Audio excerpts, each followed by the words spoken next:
noite. Você fica agora com as notícias de Minas Gerais nesta quinta-feira.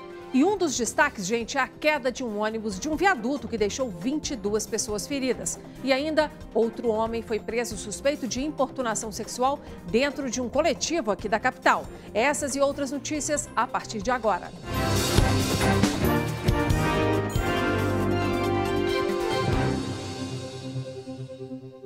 22 pessoas ficaram feridas na queda de um ônibus de um viaduto na manhã de hoje em uma das avenidas mais movimentadas de Contagem, a João César de Oliveira, que fica na Grande BH. O motorista teria passado mal e perdeu o controle da direção.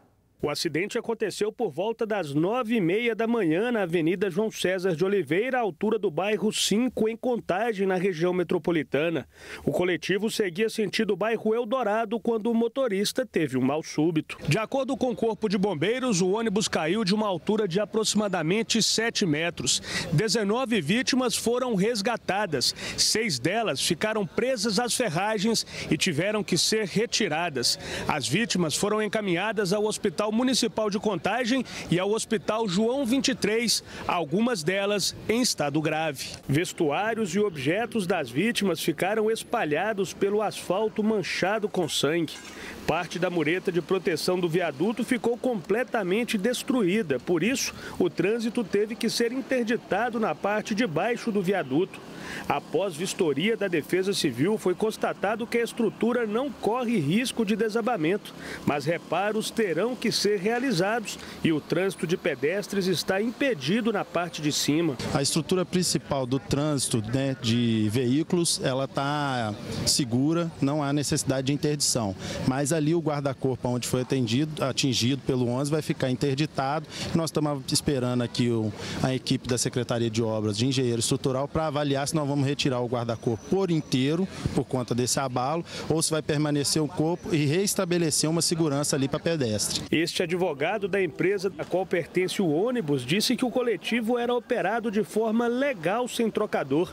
Ele afirmou ainda que toda a assistência às vítimas está sendo prestada e que não há nada que aponte que o motorista teria algum problema de saúde. Todos os motoristas passam por exames periódicos, então assim, cremos que não teria nenhum problema e nenhuma doença pré-existente com relação a isso. Este homem, que não quis ser identificado, se apresentou como ex-motorista de ônibus coletivo em Contagem e pediu para falar com nossa equipe. O cara trabalha estressado, entendeu? Cansado, e eles ficam acumulando função. A tragédia poderia ser ainda pior se no momento do acidente algum pedestre ou veículo estivesse transitando pelo local. Os peritos têm que vir fazer um cálculo todo certinho para ver, inclusive, se houve ou não responsabilidade de alguém, para a gente fechar aí um trabalho de estado completo.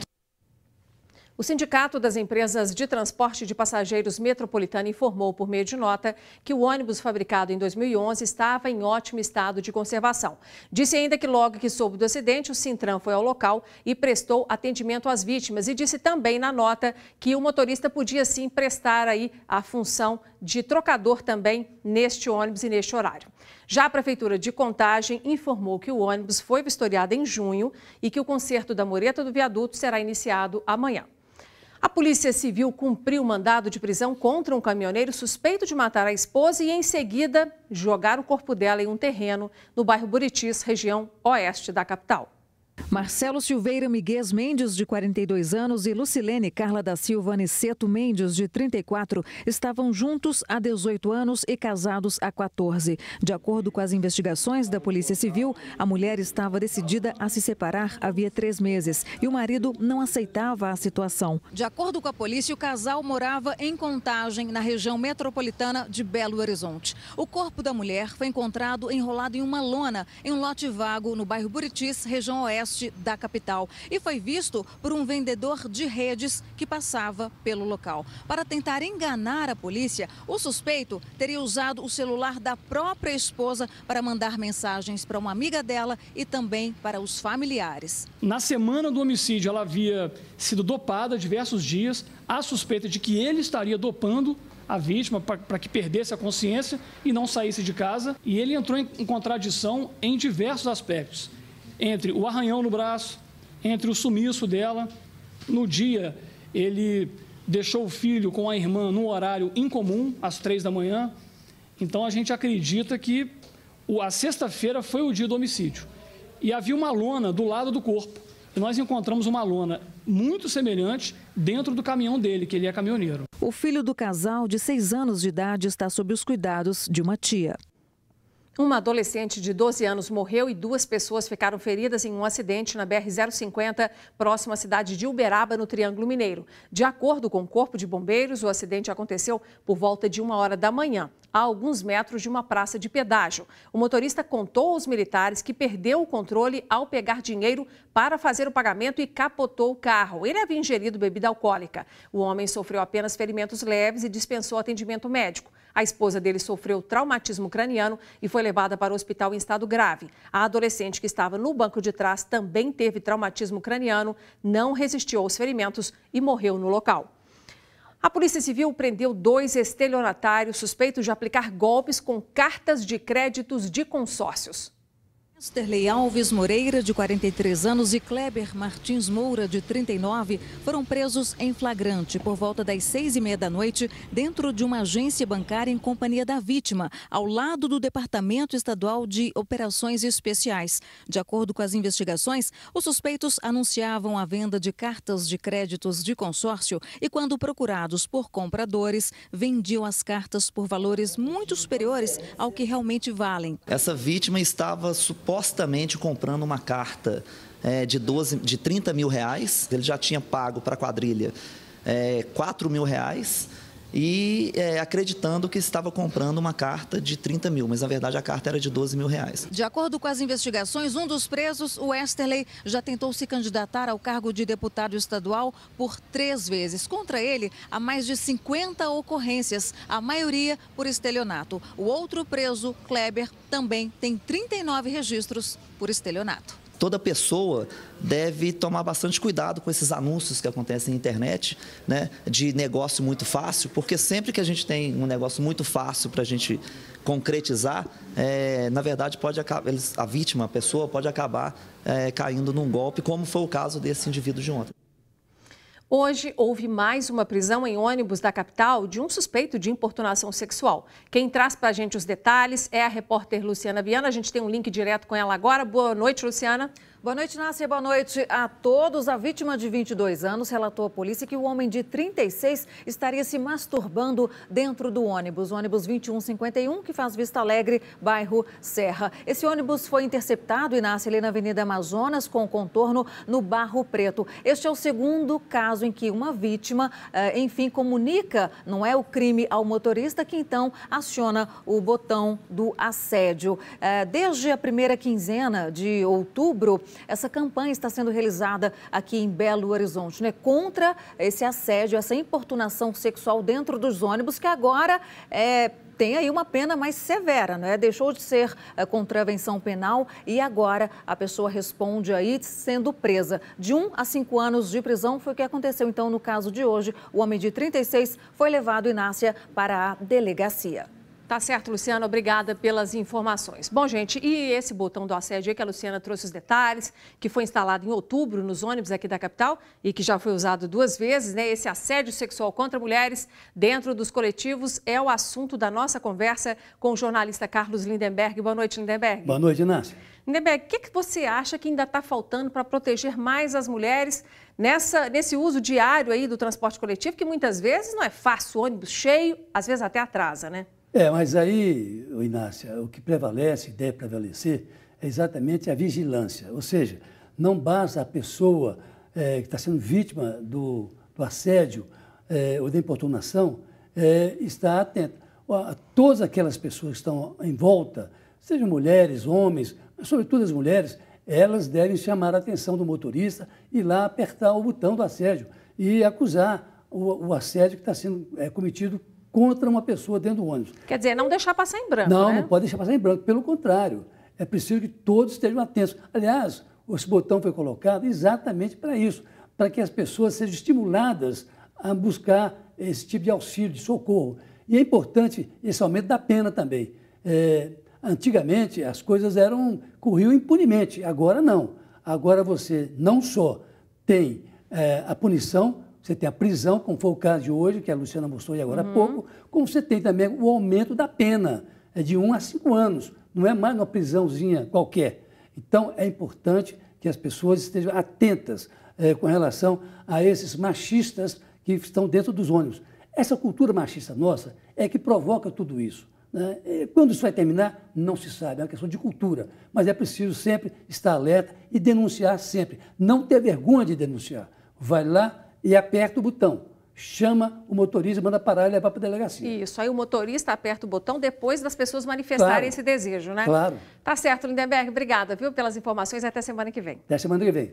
Bom, e agora trazendo um outro assunto para vocês, alunos do Colégio Santo Agostinho, na região centro-sul da capital, deram hoje um abraço simbólico na instituição contra a ação civil pública ajuizada pelo Ministério Público de Minas Gerais sob a alegação de ensino de ideologia de gênero aos alunos.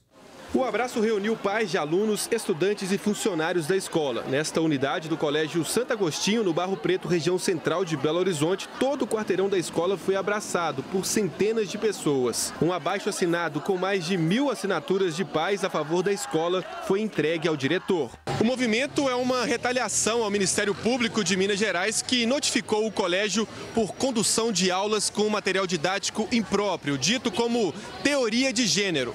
Para o Ministério Público, a escola teria desrespeitado os valores éticos e sociais da família. Nós também estamos surpresos com a ação, porque ela não traz, casos específicos e mesmo que houvesse esses casos, estamos muito abertos para dialogar em qualquer momento com qualquer pai e com a sociedade. Para boa parte dos pais dos alunos, a metodologia de ensino da escola é adequada. Para eles, a notificação do Ministério Público é desnecessária. Não há nada a dizer ao contrário da escola. Não tem porquê desse movimento do Ministério Público. Não faz sentido, não tem embasamento nenhum. Há uma instituição que preza a família e falar de sexo e ideologia do gênero que nem existe, que foi o que esses pais alegaram, é uma coisa da atualidade. A gente não pode deixar os filhos dentro de uma bolha. É necessário falar. O mais importante é ensinar que ele tem a liberdade de buscar o conhecimento de qualquer maneira, de todos os aspectos e todos os lados. E o assunto agora é saúde. Há um ano, homens e mulheres em busca de tratamento de mudança de sexo começaram a ser atendidos pelo SUS no Hospital Eduardo de Menezes, aqui em Belo Horizonte. De lá para cá, 204 pacientes já foram atendidos e comemoram a mudança de vida. A vida do Gabriel mudou desde novembro do ano passado. Ele é paciente do ambulatório de atenção especializada no processo transexualizador do Hospital Eduardo de Menezes. Na unidade de saúde, a comunidade trans tem atendimento humanizado e especializado, respeitando as individualidades. Os gastos desse processo são muito altos e eu vinha tentando pesquisar como fazer. Então, imediatamente na abertura desse ambulatório, eu busquei o atendimento com toda a junta de profissionais, psicólogos, psiquiatras, endócrino e venho fazendo esse acompanhamento desde então. Então, assim, venho fazendo a terapia hormonal, isso mudou muito a minha vida, isso mudou muito a minha aparência, isso me deixa numa situação de mais conforto na sociedade. A vida da Nara também mudou. Ela saiu de Comercinho, no Vale do Jequitinhonha, para passar por uma transformação em Belo Horizonte. Essa é a minha segunda casa. O pessoal que acompanha o ambulatório são praticamente a minha família. Quando a gente se respeita também, se dá no direito de procurar, eu acho que você consegue quebrar essas barreiras. Mas hoje em dia ainda existe muito preconceito, nossa, fora do comum. O atendimento focado para a comunidade trans em Belo Horizonte completou um ano e hoje foi um dia para comemorar. Neste primeiro ano, o ambulatório trans aqui do Hospital Eduardo de Menezes realizou cerca de 2.000 consultas em diversas áreas. Cada paciente costuma realizar 3 ou 4 consultas com médicos diferentes. Ao todo, 204 pessoas iniciaram o tratamento. Pessoas que se sentiam muitas vezes negligenciadas, muitas vezes esquecidas dentro das propostas de atendimento que a gente já tinha, elas se sentirem acolhidas e abraçadas dentro de um serviço de saúde. Tudo feito de forma gratuita e pelo Sistema Único de Saúde. O ambulatório é, de fato, uma vitória para a comunidade trans, que espera por outras conquistas na sociedade. Ninguém tem que concordar com nada, porque nós somos diferentes, mas temos que respeitar. Eu te respeito, você me respeita. E assim tem que ser. A mensagem do respeito tem muito valor. Bom, a gente continua a falar sobre saúde no próximo bloco para te contar que as mortes por AIDS caíram 16% no Brasil nos últimos 4 anos.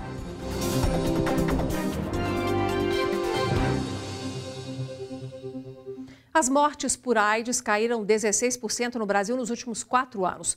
Mas um dado ainda preocupa as autoridades de saúde. Mais de 70% dos novos casos aparecem entre adolescentes a partir de 15 anos de idade. Se recusar a ter uma relação sexual sem preservativo já é uma decisão consciente para muitos jovens. Além da gravidez, previne várias doenças, independente se a gente conhece a pessoa ou não. Acho bem importante. Eu vou preservar a minha saúde. Se a outra pessoa fala, não vou usar sozinha, eu falo, então vai com outra pessoa. Sem camisinha não rola. Ou vai com ou não vai. Essa mudança de comportamento se reflete nos números da AIDS no Brasil. Entre 2014 e 2017, a taxa de mortalidade pelo vírus caiu 16%.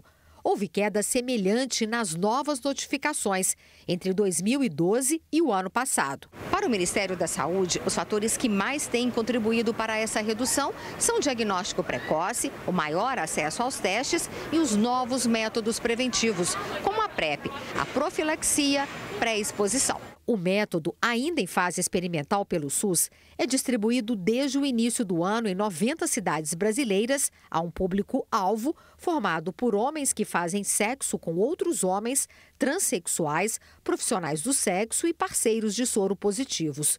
A PrEP não substitui a camisinha, importante para a prevenção da gravidez e de outras doenças sexualmente transmissíveis, como a sífilis. Este ano, também foram distribuídos 12,5 milhões de testes rápidos de graça pela rede pública.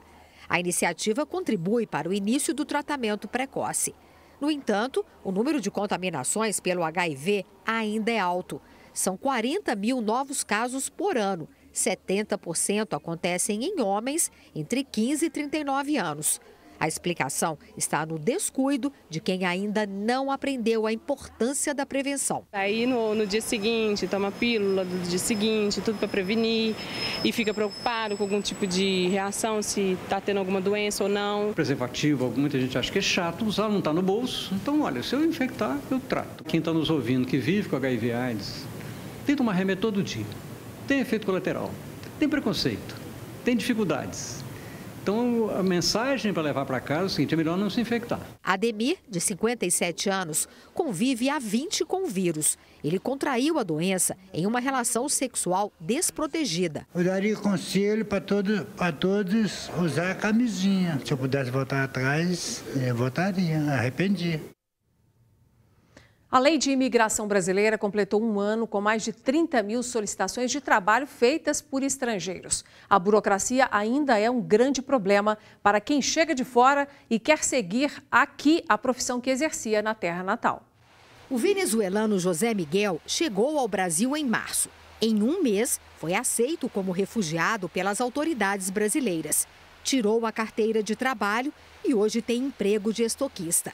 O problema é a demora para a emissão do documento de identidade definitivo, que leva cerca de 4 anos. Enquanto isso, ele usa o passaporte, que vence em 2020. E eles acabaram falando que eu não posso fazer o Enem porque não podem aceitar documento protocolizado. Aí eu mostrei o meu passaporte e eles falaram, aí sim, porque o seu passaporte ainda não está vencido. O número de pedidos de estrangeiros para trabalhar no Brasil aumentou este ano. Até outubro, foram 1.000 solicitações a mais do que em 2017. Mas a burocracia para atuar na área de formação do imigrante ainda é um problema. O advogado haitiano Fanel veio para o Brasil há 4 anos. Ele não consegue se cadastrar na internet para validar o diploma, apesar de ter os documentos que comprovam a formação profissional. Fanel acabou montando um bar depois de ter trabalhado como estoquista, professor de francês e até com reciclagem de lixo. Para revalidar o diploma, a lista de documentos, que está sendo pedido, para mim é para dificultar. É uma burocracia muito grande para poder apenas revalidar uma competência que a gente já tem. Em vigor há 1 ano, a Lei de Imigração permite que estrangeiros solicitem visto de trabalho após entrarem em território brasileiro e possibilita o acesso à saúde e à previdência social. No entanto, os dados do Ministério do Trabalho mostram que, pelo 6º ano seguido, caiu o número de autorizações de trabalho para imigrantes. No ano passado, foram cerca de 4.000 a menos em relação a 2016. Esse resultado está ligado à alta taxa de desemprego no Brasil.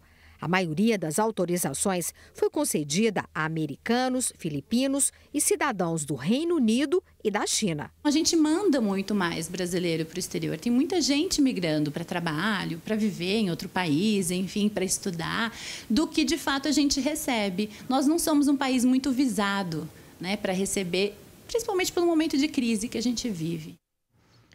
E depois do intervalo, tem as dicas da nossa agenda cultural para você programar o final de semana.